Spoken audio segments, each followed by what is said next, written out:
और वो प्रसंग है कि पहला कि सिद्धार्थ गौतम का जन्म होना। तो सिद्धार्थ गौतम नहीं थे, वो बोधिसत्व थे। अर्थात बोधिसत्व का जन्म जंगल में होता है, कोई चार दीवारी के भीतर नहीं, कोई बांध के नहीं रखा उनको। अर्थात उनका जन्म हम देखते हैं कि खुले आसमान के नीचे, खुले मैदान में, जंगल में जन्म होता है और जंगल में ही उनको ज्ञान प्राप्त होता है। और वो भी जो दिन है वो आज, ये जो अभी गई पूर्णिमा, वैशाख पूर्णिमा, और महापरिनिर्वाण भी जो होता है उनका जंगल में ही होता है, और वो भी आज के दिन अर्थात पूर्णिमा, वैशाख पूर्णिमा के दिन। ये तीनों घटना आज तक जागतिक घटना है, आज तक किसी के साथ नहीं हुई, मात्र बुद्ध के साथ हम देखते तीन। इसलिए त्रिगुणी पावन पूर्णिमा कहा जाता है। जंगल में जन्म, जंगल में ज्ञान, जंगल में महापरिनिर्वाण। तो ऐसे बुद्ध की आज हम जयंती मना रहे हैं। तो मैं जयंती के ऊपर ही बोलूंगा, क्योंकि जयंती हुई है। तो मैं आज का जयंती के उपलक्ष्य में आपके सामने कुछ विचार रखूंगा और चिंतन फिर करेंगे हम। तो किसकी जयंती मना रहे हम लोग? जया सनगता वीरा जेत्वा मारंग सवाहिनी चतुसच्चा मतर संगे पीवीसु नरा सभा। क्या कहते हैं? जया सनगता, जय जयकार, जय करना, जीत होना। किसकी जीत हुई है आज के दिन? जया सनगता वीरा जेत्वा मारंग, अर्थात जेत्वा माने जीतना, जय माने जय जयकार होना, यश प्राप्त होना, और जेत्वा मारंग अर्थात मार के ऊपर विजय प्राप्त किया।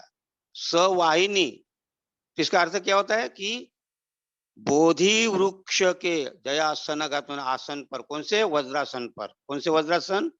कि बोधि वृक्ष के नीचे बैठकर, जो वज्रासन जिसको हम कहते हैं, अर्थात वहां बैठकर बोधि वृक्ष के नीचे वज्रासन पर विराजमान होकर दल बल सहित आए हुए मार को, सशस्त्र सेना सहित आए हुए मार को परास्त कर चार आर्य सत्य का रसपान जिन्होंने किया है, ऐसे बुद्ध की जयंती हम मना रहे हैं। किसकी जयंती मना रहे? चतुसच्चा मतर संगे पीवी सु नरासभा। इस संसार में, नर माने ये लोक, लोक माने संसार, इस संसार में जिन्होंने बुद्धत्व प्राप्त किया, रसपान किया चार आर्य सत्य का, ऐसे बुद्ध की हम जयंती मना रहे। किसकी जयंती मना रहे? तनंकरादयो बुद्धा अट्ठविसति नायका सब पत्ती ठासी तुयंग मत्थ केते भुनीसरा। तो किसकी जयंती मना रहे? तनंकरादयो बुद्धा, तनंकर से लेकर 28 जो बुद्ध हुए हैं, तनंकर, मेदंकर, शरणंकर, दीपंकर, कौंडिन्य, सुमन, मंगल, रेवत, शोभित, अनोमदर्शी, पद्म, नारद, पद्मोत्तर और सुमेध, सुजात, प्रियदर्शी, अर्थदर्शी, धम्मदर्शी, तिष्य, पुष्य, शिखी, वशंभु, विपश्ची, कोना, क्रकुसंद, कोनागमन, कश्यप और गौतम बुद्ध। इस प्रकार के 28 बुद्धों का जिनके मस्तिष्क में निवास था। तनंकरादयो बुद्धा 28 बने 28 बुद्धों का जिनके मस्तिष्क में वास था, निवास था, ऐसे बुद्ध की जयंती मना रहे हम। किनकी जयंती मना रहे? श्रीपति ठित्ताच बुद्धा धम्मोच तव लोचने संघोपति ठित्तोच तुह्यंग पूरे सब गुना करो। श्रीपति ठित्ताच बुद्धा अर्थात जिनके सिर में, जिसमें जिनके सिर में बुद्ध और धम्मोत्सव लोचने, लोचने माने आंख, जिनके सिर में बुद्ध और जिनके आंखों में धम्म और जिनके छाती में, जिसको क्या कहते हैं, हृदय, जिनके हृदय में संग विराजमान था। हाँ, संघो पतिथितो चतुह्यं, ऊरे, ऊरे माने उर, उर माने हृदय, ऊरे सब गुणाकारो, ऐसे गुणवान अरहत, जिसमें अरहत है, ऐसे संघ अर्थात संघ सदस्य जो भी थे, उन संघ का जिनके हृदय में विराजमान थे, ऐसे बुद्ध की हम जयंती मना रहे हैं। दक्षिणे सवने तुह्यं अहो आनंद राहुला, दक्षिणे सवने तुह्यं, सवन, सवन माने कान, कान के पास में, तो दक्षिणे दाहिने कान की तरफ, दक्षिणे सवने तुह्यम अहु आनंद राहुला, आनंद और राहुल, दक्षिणे सवने तुह्यं अहु आनंद राहुला, कस्सपोच महानामो उभोसु वाम सोतके, कि जिनके कान दाहिने कान के तरफ आनंद और राहुल तथा बाएं कान की तरफ महाकश्यप तथा महानाम जैसे महा विद्वान महास्तवीर विराजमान थे, ऐसे बुद्ध की हम आज जयंती मना रहे हैं। तो बुद्ध की जयंती पहले कहा है जया सनगता था, जय जयकार, जीत। तो जीत कैसी होती है? जीत किसको कहते हैं? जय जयकार किसको कहते हैं? जयंती, जयंती किसकी होती है? तो जिन्होंने अपने ऊपर विजय प्राप्त किया है। और यहां से हम शुरुआत करते हैं, तो सबसे पहले जीत कौन सी हुई? तो सिद्धार्थ गौतम ये बुद्ध नहीं थे उस समय, लेकिन बोधिसत्व थे। और बोधिसत्व अर्थात करुणावान होते हैं। बोधिसत्व देखते हैं इस संसार को और निर्णय लेते क्या करना क्या नहीं करना। तो उनकी पहली जीत कौन सी होती? बोधिसत्व बाबा साहब भी है और बोधिसत्व बुद्ध भी है। तो बोधिसत्व में गुण कौन से होते? बोधिसत्व में गुण होते दान, शील, शांति, वीर्य, समाधि और प्रज्ञा। ये सद्गुण से भरे पूरे होते हैं। बोधिसत्व डॉक्टर बाबा साहब आम्बेडकर में भी अगर हम देखेंगे तो यही गुण है उनमें भी। और बोधिसत्व सिद्धार्थ में भी यही गुण होती है। तो पहली जीत सिद्धार्थ गौतम की हम देखते, जीत तो बहुत सारे हो गए, कुछ मुख्य कुछ कुछ बातें एक दो जीत रखेंगे समय को देखते हुए।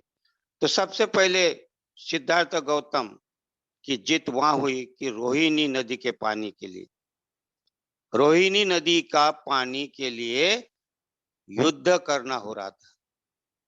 लेकिन सिद्धार्थ गौतम ने यहां समझौता नहीं किया, वो विरोध में रहे। वहां निर्णय लिया गया सर्वसम्मति से, सर्व एक तरफ हो गए सभी, लेकिन सिद्धार्थ गौतम एक तरफ थे। उन्होंने उनका जो निर्णय था कि यहाँ युद्ध करना चाहिए, युद्ध के खिलाफ थे, विरोध में थे। और वहां जो निर्णय लिया गया था, तो उस निर्णय में अगर कोई मान्य नहीं करता तो उसको 3 प्रकार के दंड, सजा भी थी। उनमें से पहली सजा थी कि एक तो उनको फांसी होगी, दूसरा उनकी जो सारी जायदाद है, संपत्ति है, धन दौलत है, खेती बाड़ी है, सब कुछ वो छीना जाता। और तीसरी बात है कि उनको गृह त्याग करना पड़ता है। ये 3 शर्त थी उसकी। और इस कारण कोई भी स्वीकार करने के लिए तैयार नहीं था। सारे लोग, जो कुछ कुछ लोग सिद्धार्थ गौतम के निर्णय के तरफ थे, लेकिन फिर वो उनको डर लगने लगा कि अगर हम इनके समर्थन में रहेंगे तो हमको भी ये 3 सजा में से कोई ना कोई सजा होगी। तो सारे एक तरफ हो गए और सिद्धार्थ गौतम समझौता नहीं कर पाया, नहीं किया समझौता। उन्होंने कहा कि ये खून खराबा नहीं होना चाहिए। और वह वहां गृह त्याग करने के लिए तैयार हुए। कितनी बड़ी बात है। हमें बोलना आसान लगता है, लेकिन गृह त्याग करना या कोई भी 3 की सजा, लेकिन वो तैयार थे वो सजा के लिए। क्यों तैयार थे? क्योंकि उन्होंने समझौता नहीं किया, क्योंकि युद्ध नहीं चाहते थे, खून-खराबा नहीं चाहते थे, किसी माँ अबलाओं को बेसहारा नहीं चाहते थे, किसी बच्चों को अनाथ नहीं चाहते थे। हाँ, कोई ऐसा जो मिसाल है आज सारे संसार में, अन्य अन्य का अगर हम देखें तो तीर कमान लेकर लड़ने जाते हैं। लेकिन सिद्धार्थ उस समय बोधिसत्व थे, उन्होंने निर्णय लिया क्योंकि उनके अंदर जो करुणा थी, बोधिसत्व के मन में अंदर जो करुणा थी, वो करुणा गवाही नहीं दे रही थी कि युद्ध करना चाहिए, और वह जाने के लिए तैयार हुई। ये पहली उनकी जीत है। ठीक यही जीत हम बाबा साहब के साथ में देखते हैं। बाबा साहब भी अगर देखें हम, तो बाबा साहब ने महाड के 14 ताल पर लोगों को लेकर गए। 15,000 लोग वहां तालाब में इकट्ठा हुए थे। पानी पीने के लिए नहीं ले गए थे बाबा साहब।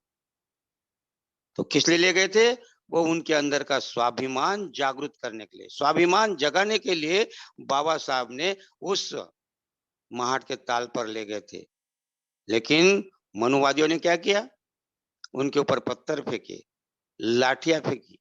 हाँ, किसी का हाथ टूटा, किसी का पैर टूटा, किसी का सर फूटा,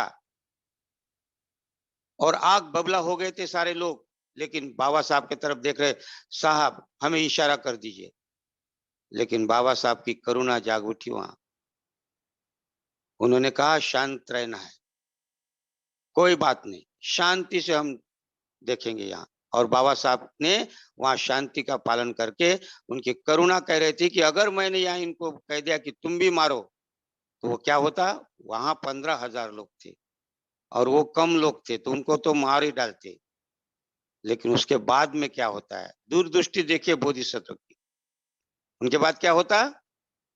उनके बाद उन्हें सारे भारत भर में जहां जहां नरसंहार हो जाता, जैसा पुष्पमित्र शुंग ने नरसंहार किया, ऐसा नरसंहार, क्योंकि जितने भी उस समय के लोग थे, वो भी सिखे भी लोग थे, वो भी शिवाशुद्ध को ज्यादा मानते थे।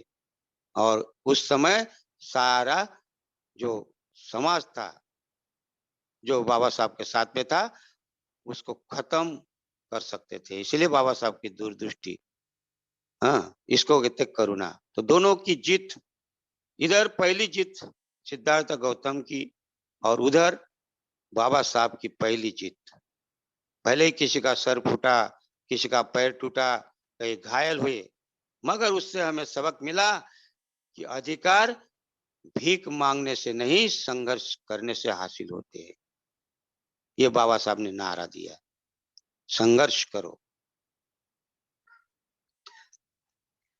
फिर दूसरी जीत सिद्धार्थ गौतम की हम देखते हैं।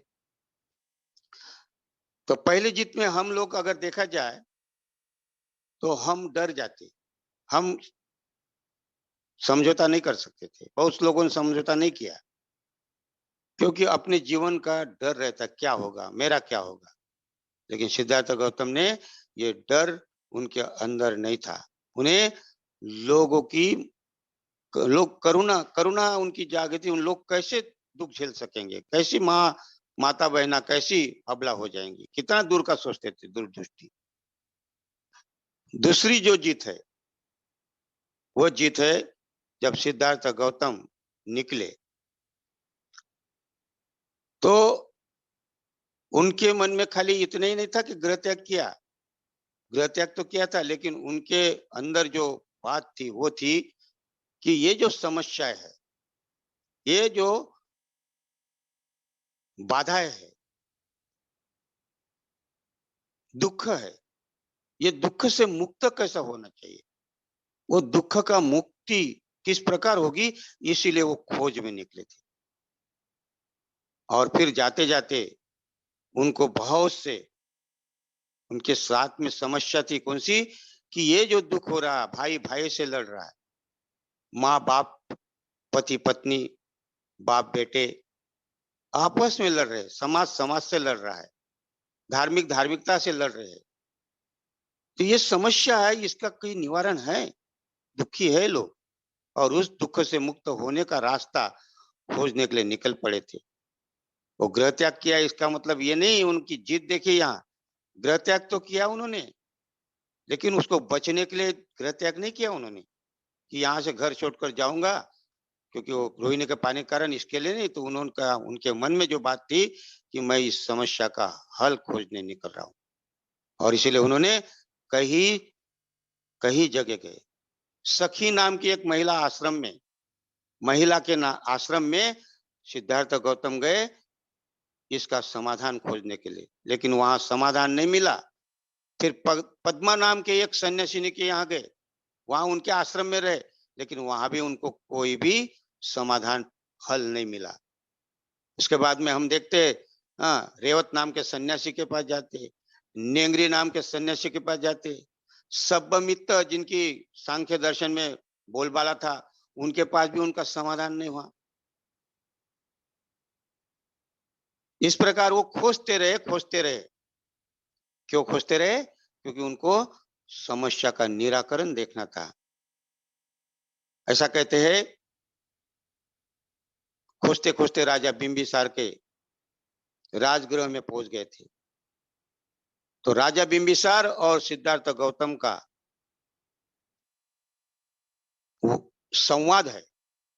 राजा कहता है मैं वो संवाद आपके सामने नहीं रखूंगा, क्योंकि वो बुद्ध और उनके धम्म में आप पढ़ सकते हैं। बुद्ध और उनके धम्म में बाबा साहब ने बहुत ही सुंदर ढंग से लिखा है, तो मैं उतने डिटेल में नहीं जाऊंगा। खाली पवज्जा सूत्र में सिद्धार्थ गौतम क्या कहते हैं।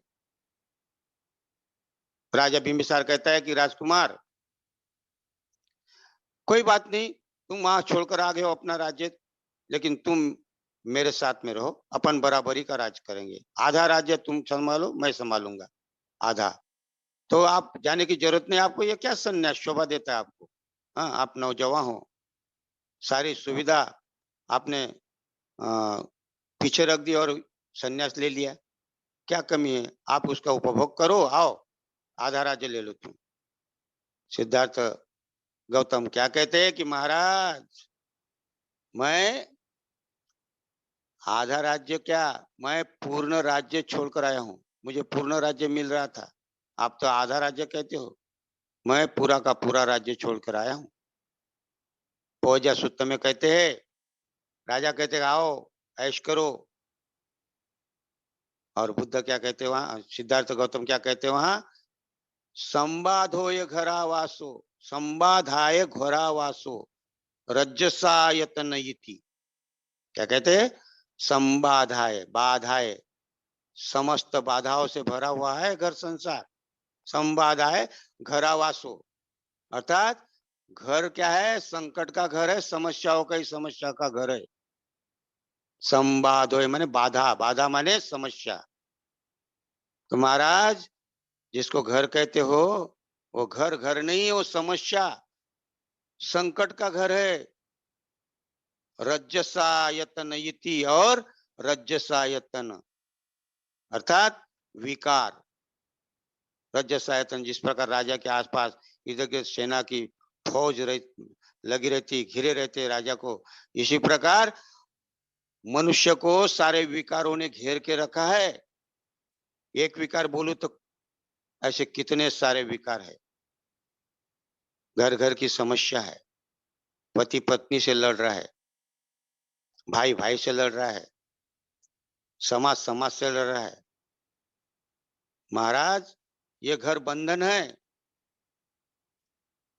ऐसा कहते हैं एक मित्र थे, दो मित्र, और एक मित्र की शादी हो गई और दूसरा मित्र पढ़ने लगा। पढ़ते पढ़ते पढ़ते वो और आगे पढ़ने लगा, तो वो रिसर्च करने लगा। तो अचानक ये पहले मित्र के साथ उसकी मुलाकात हो गई। मुलाकात हो गई तो कहते अरे मित्र, अच्छा हो गया तुम मिले। तो मुझे ये बताओ कि मैं रिसर्च कर रहा हूँ त्योहारों के बारे में। त्योहार, तो आप बताओगे सबसे ज्यादा त्योहार कौन सा मनाते? सबसे ज्यादा त्योहार कौन सा मनाते? तो मित्र ने कहा, उसके बोले सबसे ज्यादा त्योहार घरवाली का त्योहार मनाते। तो घरवाली का त्योहार, क्या बात कर रहे हो? बोले हाँ भाई, घरवाली का त्योहार। तेरी शादी नहीं हुई ना, इसलिए तुझे पता नहीं, लेकिन सबसे ज्यादा त्योहार घरवाली का मनाना पड़ता है। बोले कैसा? बोले कम से कम सप्ताह में 3 बार घरवाली को मनाना पड़ता है। ऐसा जीवन है हमारा। आज ये नहीं तो आज साड़ी नहीं, तो आज चूड़ी नहीं, तो आज बिंदिया नहीं। हाँ, और नहीं मिली तो गुस्सा। तो इसी प्रकार हमारा समस्याओं से घिरे हुए रहते। हमें इस समस्या से बाहर निकलना पड़ेगा। महाराज क्या कहते हैं? महाराज ये समस्या का घर है, संकट का। और क्या कहते हैं आगे? अब्बो कासोव पब्बजा। अब्बो कासव, कासव माने पब्बजा माने संन्यास लेना, दीक्षा लेना, प्रवचित होना। और क्या कहते हैं? अब्बो, अब्बो माने आसमान, आकाश। और क्या कहते हैं? पब्बजा माने संन्यास। और ये सन्यासी जीवन खुले आसमान की तरह है। खुले आसमान की तरह सन्यास जीवन है महाराज। और इसीलिए मैं इस बंधनों से बाहर निकला हूं। इसलिए नहीं निकला हूं कि मुझे राज्य करना है। मेरी समस्या क्या है? वो समस्या का निराकरण खोजने निकला हूं। और क्या कहते हैं? इति दिस्वान पब्बजी। ये देखकर, क्या देखकर? इति दिस्वान पब्बजी, क्या देखकर? कि घर ये संकट का घर है। हाँ, क्या कहते हैं? संकट, घर में रहना ये संकट पूर्ण है। और सन्यास ये आसमान के समान खुला है। इसको देखकर मैं प्रवचित हुआ हूं। इति दिस्वान पब्बजी। इसलिए मैंने सन्यास लिया हूं महाराज। लेकिन सन्यास लेकर मैं खाली सन्यासी नहीं बना हूं। तो सबसे पहले मैंने क्या किया? सबसे पहले मैंने पब्बजित्वान कायन पापक कम्म विवज्जयी। क्या कहते हैं? क्या कहते हैं बुद्ध? सिद्धार्थ गौतम यहाँ, कि सबसे पहले मैंने क्या किया? पब्बजित्वान। जैसे ही मैं प्रवचित हुआ हूं तो खाली कपड़े चेंज नहीं किए। ये राजा महाराजा का जो थाट था ये मैंने चेंज नहीं किया। और मैंने जो सन्यास के कपड़े लिए, ये इसलिए नहीं लिया कि कपड़े लेकर मैं अंदर से खोखला रहूं। तो क्या कहते हैं? पब्ब जितवान कायन। सबसे पहले मैंने काया के जो दुष्कर्म है, पाप कर्म है, पापक कर्म विवज्जयी।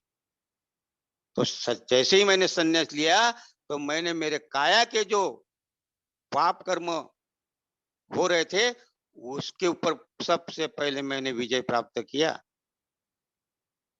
पाप कर्म मतलब काया के, हिंसा नहीं करना, चोरी नहीं करना, व्यभिचार नहीं करना। ये जो 3 काया के कर्म है, तो क्या कहते हैं? काया की इतना ही नहीं, और आगे कहते हैं, तो क्या कहते हैं? पब्बजित्वान कायन पाप कर्म विवज्जयी। विजय प्राप्त किया मैंने काया के कर्म, जो दुष्कर्म हो रहे थे काया से, उसके ऊपर विजय प्राप्त किया। और फिर क्या कहते हैं और आगे? वची दुच्चरितं हित्वा। दुच्चरित मतलब दुच्चरित्र।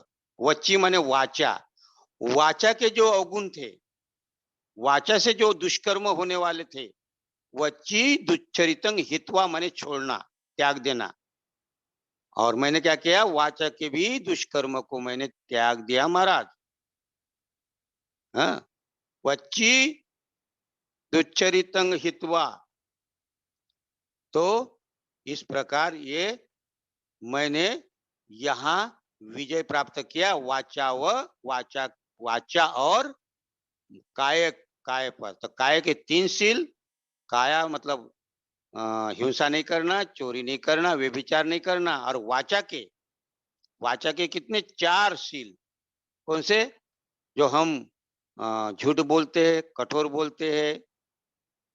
तीसरा, निंदा चुगली चाहड़ी करते हैं। और चौथा, चौथा है बकवास, बड़बड़ करते हैं। तो ये 4 का वाचा के और ऐसे 7 कर्मों को मैंने क्या किया? वच्ची दुच्चरितं हित्वा आजीवं परिशोधे। क्या बात है! क्या कहते? आजीवन, मैंने मेरी आजीविका शुद्ध कर दी। जैसे संन्यास लिया, हमारा जीवन देखेंगे तो हम संन्यास लेते, अंदर कुछ रहते, बाहर कुछ रहते। हाँ, सन्यासी से कपड़े पहनकर सन्यासी नहीं होता। जटाएं बढ़ाने से बुद्धि नहीं आती और भस्म रमाने से सिद्धि नहीं आती। चाहे लाख पढ़ो तुम गाथा धर्म की, बिना शील संयम से शुद्धि नहीं आती। तो बुद्ध ने, सिद्धार्थ गौतम ने बोधिसत्व, क्योंकि वो बोधिसत्व थे, ये उनकी दूसरी जीत थी। उन्होंने कपड़े चेंज नहीं किए, तो उन्होंने उसके अनुसार वो रहे। तो उन्होंने काहे के लिए गए ये आश्रम में? आलार कालम, उदक रामपुत्र, इन लोग के सारे आश्रम में उन्होंने किस लिए गए थे? समस्या का हल खोजने के लिए। चाहे वो सखी महिला सन्यासिनी हो, चाहे पद्मा सन्यासिनी हो, चाहे रेवत हो, नेंगरी हो, भृगु हो, हाँ, इन सन्यासियों के पास में या सब्बमित्र हो, आलार कालाम हो, उदक रामपुत्र, इन लोगों ने तो ऑफर कर दिया था। किसको ऑफर कर दिया था? सिद्धार्थ गौतम को, कि आओ मेरे पास में इसके ज्यादा कुछ नहीं है, आप हम दोनों यहाँ गुरु बनकर लोगों को सिखाएंगे। लेकिन सिद्धार्थ गौतम, क्योंकि घर छोड़ा, इसलिए नहीं छोड़ा था उन्होंने कि वो रोहिणी के पानी के कारण नहीं छोड़ा था। उनके मन में क्या था? समस्या का हल खोजने। कई ऑफर नहीं लिया उन्होंने, कई ऑफर में वो बह के नहीं। ये उनकी दूसरी जीत थी, क्योंकि सब तरफ घूमने के बाद भी उनका समाधान नहीं निकला और वो बोलते गए कि मेरा समाधान नहीं हुआ, मैं यहाँ नहीं रुक सकता, और आगे खोजने के लिए निकलती। ठीक बोधिसत्व डॉक्टर बाबा साहब आम्बेडकर के साथ भी यही घटना। बाबा साहब ने जब घोषणा की कि मैं हिंदू बनकर नहीं मरूंगा, क्या कहते हैं? हिंदू धर्म में जन्म हुआ, ये मेरे बस की बात नहीं, मगर हिंदू बनकर नहीं मरूंगा, ये मेरे मन की बात रही, ये मेरे बस की बात रही। जब घोषणा की बाबा साहब ने 1935 में कि मैं अब हिंदू बनकर नहीं रहूंगा, और तब क्या हुआ मालूम है? सारे धर्म के लोग बाबा साहब की तरफ दौड़ने लगे। हाँ, खजाना लेकर दौड़ने लगे, संपत्ति धन लेकर दौड़ने लगे कि आओ बाबा साहब, आओ अंबेडकर जी, आओ, हम तुम्हें पैसा तो पैसा, धर्म गुरु, कुर्सी, सब कुछ सम्मान देंगे, हमारे धर्म में तरफ आओ। बाबा साहब ने ऑफर में चले गए क्या? इसको कहते बोधिसत्व। मामूली बात नहीं है। बोधिसत्व का अगर सिद्धार्थ गौतम को मिला है और बाबा साहब को भी मिला है, तो बाबा साहब ने भी किसी की ऑफर नहीं, किसी के ऑफर में नहीं गए। हाँ, ना धर्मगुरु, ना सम्मान, ना कुर्सी चाहिए। और वो बुद्ध सिद्धार्थ गौतम, उसके बाद में जब उनका समाधान नहीं हुआ तो 7 वर्ष तक भटकते रहे खोज में, और 7 वर्ष तक भटकते रहे। वत्स क्या कहते? सत्त वत्सानी भगवंतं अनुबंधी पदा पदंग ओतारंग नाधि गच्छी संग संबुद्ध सतीमतंग। जो मार कहता है सिद्धार्थ गौतम को, क्या कहता है कि मैं 7 वर्ष से तेरा पीछा कर रहा हूं। मार माने अपने बुरे विचार। क्या कहते हैं? 7 वर्ष से सिद्धार्थ तेरा मैं पीछा कर रहा हूं, लेकिन भगवान मैं हार गया और तू जीत गया। 7 वर्ष मामूली बात नहीं होती। हम तो बोल देते एक शब्द में, लेकिन एक एक दिन कैसा गया होगा सिद्धार्थ गौतम का। जंगल में रहना, सांप बिच्छू से लेकर जीव जंतु से लेकर, हाँ, कभी पानी नहीं पीने के लिए तो कभी खाना नहीं खाने के लिए। हाँ, हम तो एक दिन में तरस जाते, अगर खाना नहीं मिला तो व्याकुल हो जाते। लेकिन हमें 7 वर्ष उन्होंने कैसे निकाले होंगे हम नहीं जान सकते, वो अनुभव उनका ही है। लेकिन 7 वर्ष तक वो घूमते नहीं रहे। हाँ, इधर उधर घूमते रहे, उनको कितना यातना होगी, कितने कष्ट होंगे, लेकिन उन्होंने क्या किया? ये जीत थी उनकी, कि मैं संकल्प किया था उन्होंने, क्या किया था? तो ये दूसरी जीत थी उनकी। बाबा साहब ने भी सन 35 में घोषणा करने के बाद में 21 वर्ष तक वो भी सिद्धार्थ गौतम 7 वर्ष तक ढूंढते रहे, और बोधिसत्व डॉक्टर बाबा साहब आम्बेडकर 21 वर्ष तक पढ़ाई करते रहे, ताकि मैं कौन सा धर्म ग्रहण करूं। कितनी बड़ी बात है इन बोधिसत्व की। कितने बोधिसत्व इसको कहते हैं, ऐसा नहीं है बोधिसत्व। हाँ, जय भीम बोलते ना हम, ऐसा ही नहीं बोलते जय भीम। जय भीम बोलने के लिए कितना कितना, इसीलिए तो बोधिसत्व बोधिसत्व क्या कहते हैं, वो कोई शायर ने कहा, दिन के बाद रात आती है और रात के बाद दिन। दिन के बाद रात आती है और रात के बाद दिन। बस यही तो सिलसिला होता है। रात के बाद दिन, दिन के बाद रात, बस यही तो सिलसिला होता है। और महापुरुषों के बलिदानों से सबका भला होता है। जब जब बाबा साहब का जन्मदिन आता है तो सारा भारत ही नहीं तो विश्व जिधर देखो उधर नीला ही नीला होता है। क्यों होता है? बाबा साहब की पुण्य ही है। कष्ट है। रसूम में कोहन की महफिल को वीरान बना के छोड़ूंगा, बाबा साहब कहते हैं। हाँ? क्या कष्ट किए बाबा साहब ने। तो ये जीत है इन लोग की, महापुरुषों की, बुद्ध की और बोधिसत्व की जीत। देखिए कि वह जीत पर, अर्थात ये उनकी जीत थी कि उन्होंने आफर को नहीं सुना। हम लोग को अगर थोड़ा सा आफर मिलता है तो हम लोग बहक जाते हैं। हाँ, बाबा साहब के कारण संविधान मिला, लेकिन हम बहक जाते। पैसे के लिए पद मिलता है, कोई राष्ट्रपति बनता है, कोई मंत्री बनता है, लेकिन भूल जाते हैं अपने स्वार्थ के लिए। हाँ, नहीं तो राष्ट्रपति पद क्या मामूली है क्या?